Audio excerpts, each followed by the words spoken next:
우주 뭐 이슈. 우주 뭐 이슈? 우주 뭐 이슈. 우주 덕후들의 가슴을 뛰게 할 천문우주계 찐 이슈를 가지고 투머치 토크를 하는 이과 감성 토크쇼 우주 뭐 이슈. 안녕하세요, 이정현입니다. 이덕신입니다. 안녕하세요, 궤도입니다. 네, 오늘은 2021년 천문우주계에 어떤 일이 있을지 함께 전망해보는 시간으로 준비했습니다. 여기에 2021년 천문우주 핫 이슈 키워드들이 떠 있습니다. 보면은 누리호, 차세대 중형위성, 스타링크, 제임스 웹 우주망원경, 그리고 2021년 천문현상입니다. 예.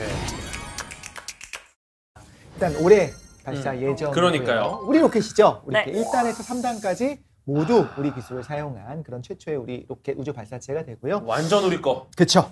그리고 1.5톤급 정도 되는 실용 위성을 저궤도에 올릴 수 있는 우주 발사체가 될 거로 생각하고 있고요. 1단은 75톤급 액체 연료 엔진 4개를 묶어 놓은 네. 거고 2단은 이제 75톤급 하나, 그리고 3단에 7톤급 엔진을 쓰고 있어요. 아, 기가 막힙니다. 여기서 지금 핵심은 1단과 2단에서 사용됐었던 75톤급 액체 연료 엔진이에요. 그렇죠. 그거 개발하는 게 굉장히 어려웠다고 했어요. 근데 그 어려움 중에 하나가 이제 연소 불안정 현상이 나타나기 때문에 힘들었다고 하는데, 굉장히 높은 압력으로 굉장한 연료들을 한 번에 퍼부어대면서 1초에 연소하는 연료의 양이 100리터 정도. 네. 와, 이거 엄청난 건데. 거기서 약간의 불균형이 나타나게 네. 되면, 그래서 이제 뭐 섭동이라고 하는데, 이런 섭동이 발생하게 됐을 때 이가 일종의 공진을 일으키는 거죠. 엔진 내에 딱 공진을 일으켰을 때 그 충격파 때문에 불과 1초도 안 되는 시간 안에 폭발해버린다고 해요. 실제로 많은 선진국들도 굉장히 많은 트라이얼 에러를 반복하면서 맞아요. 했었던 그걸 이제 우리가 해냈다라고 보시면 될 것 같아요. 진짜 대단한 거.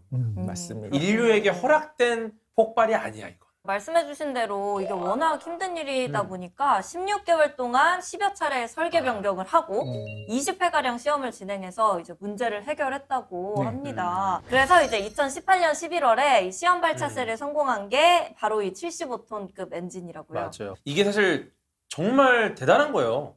이 정도밖에 안 해보고 성공했다라는 게 진짜 고생을 많이 했어요, 개발자분들이. 추진제 탱크 쪽에 또 굉장히 어려운 게 있었는데, 그 연료랑 산화제를 담는 추진제 탱크가 있습니다. 네. 이게 발사체 전체에서 80%의 부피를 차지해요. 추진제 탱크의 두께가 2에서 3mm밖에 안 돼요. 가벼우면서도 이 발사에서 걸리는 부담들, 굉장히 큰 여러 가지 힘들을 버텨낼 수 있을 만큼 튼튼해야 되죠. 네. 그리고 가벼워야 되는데 네. 이게 말이 됩니까? 똑똑하고 잘생기고 키도 큰 거 아닙니까, 이거? 그런 건 존재하지 않습니다. 존재하지 않습니다. 네. 뭐 독실님 정도 돼야지. 잠깐만요. 이걸 하기 위해서는 알루미늄 용접을 해야 되는데, 네. 우리나라 알루미늄 용접 잘해요. 이렇게 얇게 만드는 용접? 이건 또 다른 얘기라는 거예요. 성공해서 이제 자체 발사체를 보유하게 됐다. 대단합니다. 야, 이거 한 번 한 번 실험을 할 때마다 정말 영혼을 갈아넣는 느낌으로 정말 모든 온 힘을 기울여서 이렇게 연구했기 때문에 이런 성과가, 제가 볼 때는 상대적으로 굉장히 짧은 시간에 이런 대단한 성과가 나왔다 맞아요, 생각합니다. 맞아요. 차세대 중형위성 1호, 무게 500kg급, 흑백 0.5m, 컬러 2m급 해상도를 갖고 있습니다. 정밀 지상관측용 위성이에요. 1, 2호기를 개발하는 1단계, 3, 4, 5호기를 개발하는 2단계, 이렇게 나눠져 있습니다. 그래서 올해 발사할 1호기, 한국항공우주연구원이랑 산업체가 공동 설계팀을 구성해서 개발했다.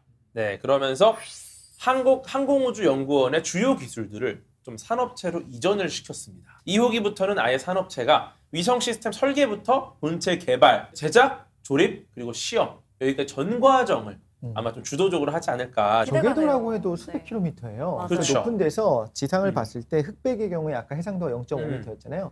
50cm인 물체를 식별할 수 있다는 거예요. 그러니까. 이제 지상과 우주의 환경이 또 다르잖아요. 그래서 지상에서 잘 작동되더라도 또 우주에 나가면 좀 문제가 있을 것 같거든요. 우주 방사선뿐만 아니라 자외선도 어마어마하거든요. 우주 공간에서 햇빛이 딱 닿는 면 있잖아요. 네. 거긴 온도 자체가 180도까지 올라가고, 그러니까. 섭씨 180도. 그 다음에 바로 회전해갖고 뒷부분에 어두운 부분이 있죠. 네. 그 부분은 온도가 영하 120도까지 내려요. 와. 그럼 극한의 온도를 버텨야 된다라는 네. 거죠. 또 이제 우주에서 진동들이 있을 수 있잖아요. 그래서 최소 5Hz부터 시작해서 뭐 2000Hz까지 진동까지 실험을 해보면서 이 정도의 내구성이 있는가. 독실님이나 정현님이 우주로 간다 쳐요. 네. 네. 지금 몸값이 딱 있지 않습니까? 네. 우주 갔다 오면 몸값 어떻게 됩니까? 올라가요. 무조건 올라가죠. 우주에서 작동되는 걸 인증했다. 가격이 엄청 올라가요. 어. 커머셜용이 있습니다. 그냥 상업용. 요게 예를 들어 10,000원이에요. 그러면은 인더스트리용, 이건 산업용으로 가면 비싸지는 거 아시죠? 그렇죠. 뭐 한 10만 원이 됩니다. 밀리터리용은 더 비싸고. 그렇죠. 거기서 올라간 밀리터리용 이거 100만 원 돼요. 네. 그다음 우주로 올라갔다가 내려오잖아요. 네. 이거 우주 인증, 스페이스 퀄리파이드는 5천만 원. 이 정도로 뛰어요. 이렇게 올해 발사 예정인 음. 차세대 중형위성 1호 우주의 극한 환경 속에서도 컨디션 관리 잘해서 임무 수행하기에 기대해 보도록 하겠습니다. 네.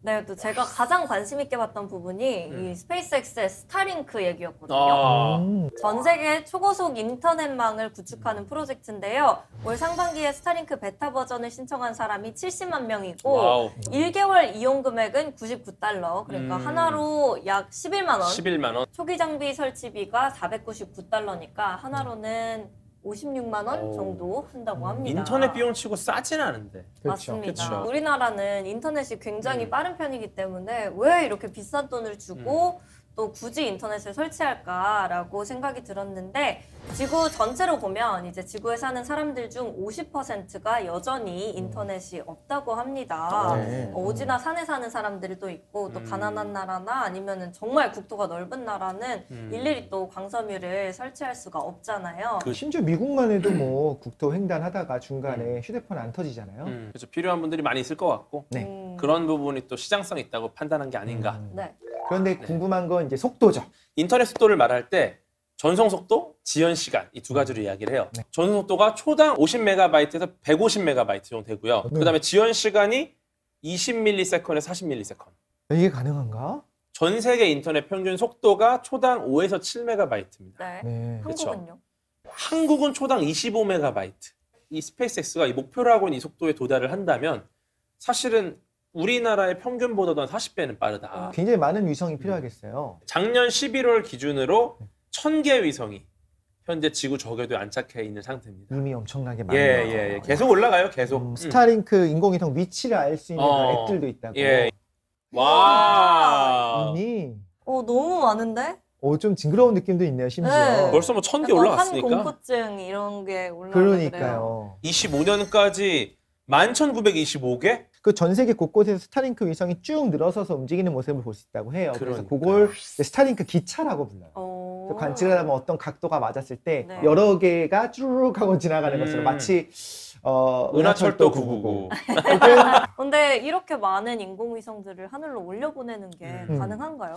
이것 때문에 좀 네. 문제가 있기는 합니다. 예를 들어서 작년 9월 2일 날 이사의 아이로로스 위성이 네. 이 스타링크 위성 때문에 회피 기동을 했어요. 즉 이게 방해가 되고 부딪힐 것 같으니까 피한 거죠. 네. 야, 위성을 한번 이런 기동할 때마다 수명이 엄청나게 줄어들거든요. 그렇죠. 이게 2011년에 네. 러시아 통신 위성 라두가라고 있어요. 네. 이게 우리나라 천리안 위성에 3km 이내까지 접근했습니다. 남녀가 우주에서 3km 접근했다 치면은 이건 거의 뽀뽀한 거랑 똑같아요. 뽀뽀했다 칠 정도. 거의 입술이 닿을락말락한데 거기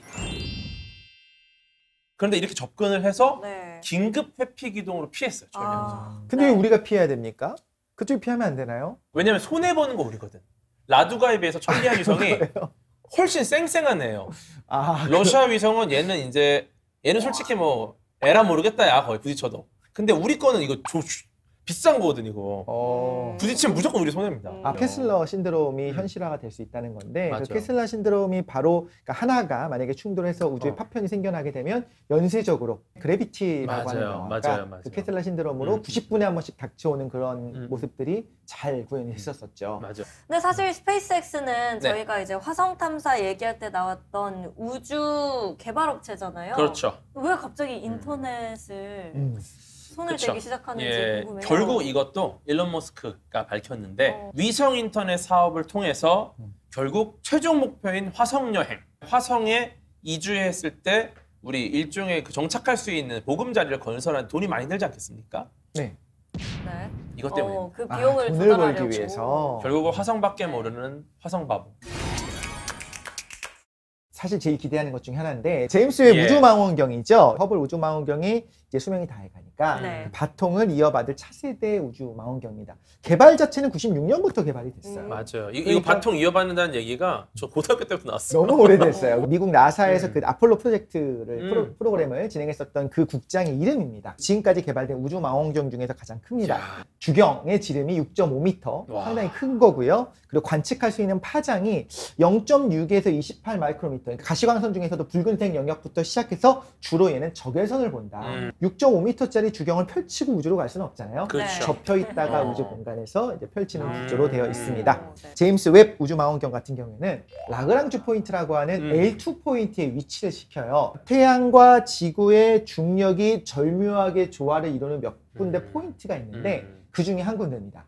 그래서 여기에 일단 위치를 시켜놓으면 변하지를 않아요. 움직이지 않아요. 태양이 있고 지구가 있고 라그랑주 포인트가 있으면 쭉 이렇게 따라 돕니다. 태양 때문에 관측이 방해될 수 있을 텐데 항상 태양과 지구를 연결한 선의 뒤쪽에 있기 때문에 네. 관측도 훨씬 더 용이할 수 있다. 그렇죠, 그렇죠. 허블 우주 망원경이 빅뱅 이후에 10억 년이 지난 초기 우주를 볼 수 있다는 거예요. 지금 우주의 나이가 137.98억 년이니까 한 127.98억 년 전을 보는 거지. 근데 제임스 웹은 여기서 더 땡겨. 빅뱅 이후 2억 년 후를 볼 수 있대요. 135억 년 전을 보는 거야. 와. 거의. 시간 여행 아니에요? 거의? 실제로 이 제임스 웹 개발하신 분이 정말 시간 여행이라는 표현을 썼어요. 네. 더 희미한 빛을 볼 수 있고 맞아요, 더 맞아요. 멀리서 온 어. 빛을 볼 수 있는 네. 거고 더 멀리서 왔으니까 더 아마 이전의 모습 네. 그쵸. 빅뱅 이후 얼마 안 지난 따끈따끈한 우주의 음. 이미지를 볼 수 있다는 뜻이 되겠죠. 그쵸.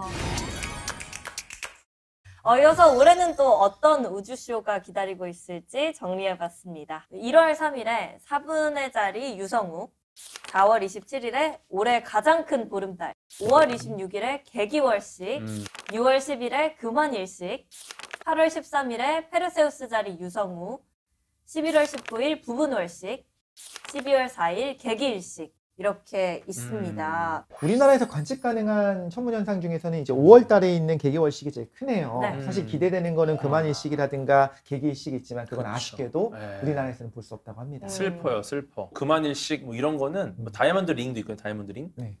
야, 보면은 영상만 봐도 거의 막 온몸이 떨리는데 맞아요, 맞아요. 실제로 보면 기절할걸요. 맞아요. 네. 또 두 분은 2021년에 듣고 싶은 뉴스가 있을까요? 올해 8월에 부산에서 예정되어 있는 IAU 총회가 있습니다. 이게 제발 성공적으로 개최됐다.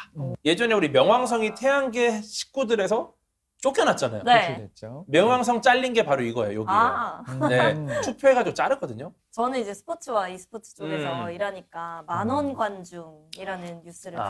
들어보고 싶어요. 그냥 사람들이 다시 모여서 같이 살 부대끼면서 이렇게 뭔가에 같이 열광하는 그런 뉴스를 좀 듣고 싶습니다. 저희 너무 즐거웠잖아요. 네. 우주월쇼 촬영하는 것도 즐거웠고 계속 이런 방송들이 만들어지고 많은 와. 분들이 우주에 대해서 그리고 한국의 과학기술에 대해서 특별히 음. 좀 더 많은 관심을 가졌으면 좋겠고 공룡 모이슈, 곤충 모이슈 가시죠. 네. 좋아요. 네. 2021년은 예. 또 그런 기분 좋은 뉴스만 있었으면 좋겠습니다. 네. 자, 지금까지 저희 우주 모이슈 시청해주신 분들 감사드리고요. 저희는 이만 인사드리도록 하겠습니다. 네. 그럼 안녕. 안녕. 새해 복 많이 새해 복 많이 받으세요. 받으세요. 우주 뭐 이슈. 우주 모이슈? 우주 이슈.